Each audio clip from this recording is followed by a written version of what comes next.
Bonjour Église. J'espère que vous allez bien à la maison, bien confiné.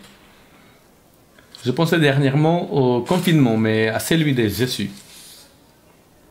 Comment direz-vous? Je suis confiné? Oui, je suis confiné. Mais est-ce qu'il n'avait pas un ministère itinérant?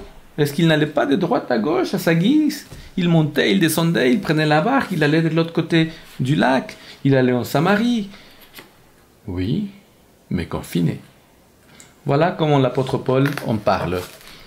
Je lis dans l'épître aux Philippiens, au chapitre 2, versets 5 à 8. Que votre attitude soit identique à celle de Jésus-Christ. Lui qui est des conditions divines, il n'a pas regardé son égalité avec Dieu comme un butin à préserver, mais il s'est dépouillé lui-même en prenant une condition de serviteur, en devenant semblable aux êtres humains. Reconnu comme un simple homme, il s'est humilié lui-même en faisant preuve d'obéissance, jusqu'à la mort, même la mort sur la croix. Je suis confiné. Je ne conçois un confinement plus grand que celui que Jésus s'est imposé lui-même pour venir sur cette terre.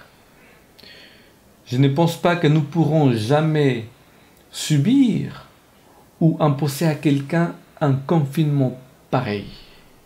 Ce qu'il a subi dans son cœur, dans son être, pour devenir humain, c'est infiniment supérieur à tout ce que nous pourrions un jour connaître. Il est descendu sur terre pour battre l'origine de toute souffrance, l'origine de la mort. Il est descendu sur terre pour battre le péché. Et Satan, et tout confiné qu'il était, tout restreint dans ce pouvoir qu'il n'a pas voulu utiliser, il a battu son ennemi à plate couture. Il l'a terrassé. Il s'est battu dans sa limitation. Et il a gagné. Nous avons reçu l'ordre de rester confinés à la maison pour combattre une maladie dont nous n'avons pas encore la cure, le vaccin. Cette maladie a déjà tué beaucoup de personnes. Jésus, pendant son confinement volontaire, a tué ce qui est à l'origine de toutes les souffrances, je l'aurais dit, et à l'origine de la mort elle-même.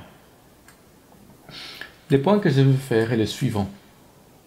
Serait-il possible que ce que je n'ai pas encore réussi en temps normal, c'est-à-dire pas confiné, serait-il possible que je puisse le réussir maintenant, pendant le confinement? Mais je veux dire, si Jésus ne s'était pas confiné, si Jésus n'avait pas pris forme humaine, je n'aurais pas pu connaître la plénitude de son amour. Je n'aurais pas pu connaître la plénitude et la beauté du caractère de Dieu. Son plan merveilleux pour moi. Je n'aurais pas pu comprendre les choses telles que je les comprends maintenant s'il n'était pas venu sur cette terre.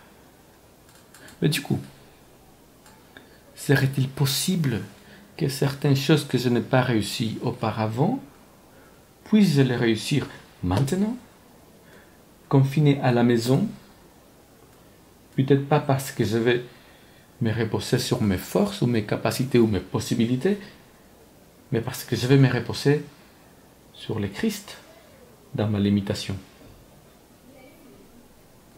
Je ne veux pas dire par là que si tu te mets à aimer plus ton professeur depuis la maison, tu vas réussir tes examens, ou tu vas réussir l'examen, le concours d'entrée pour la fac, ou que tu vas avoir le travail, le job que tu aimerais avoir. Je ne dis pas ça. Ce que je veux dire, c'est que si quelqu'un comprend ce que veut dire le fait de devoir accomplir quelque chose d'extrêmement important, tout en étant extrêmement confiné, ça c'est Jésus. Et si tu as des défis en ce moment, il te comprend mieux que jamais.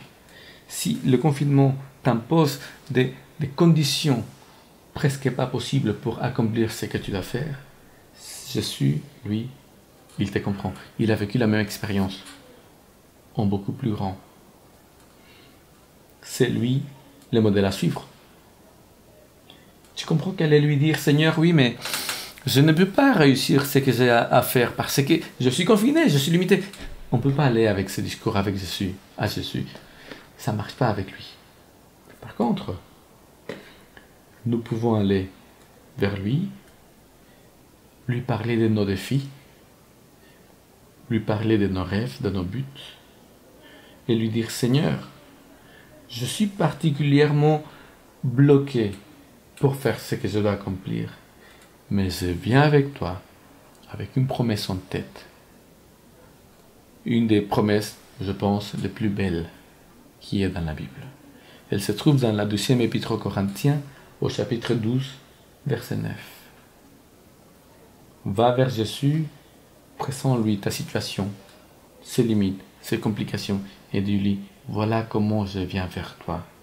Je me fais fort de ta promesse lorsque tu as dit à l'apôtre Paul, ma grâce te suffit, car ma puissance s'accomplit dans la faiblesse. Alors, ce confinement, c'est un atout, c'est un empêchement, à toi de choisir.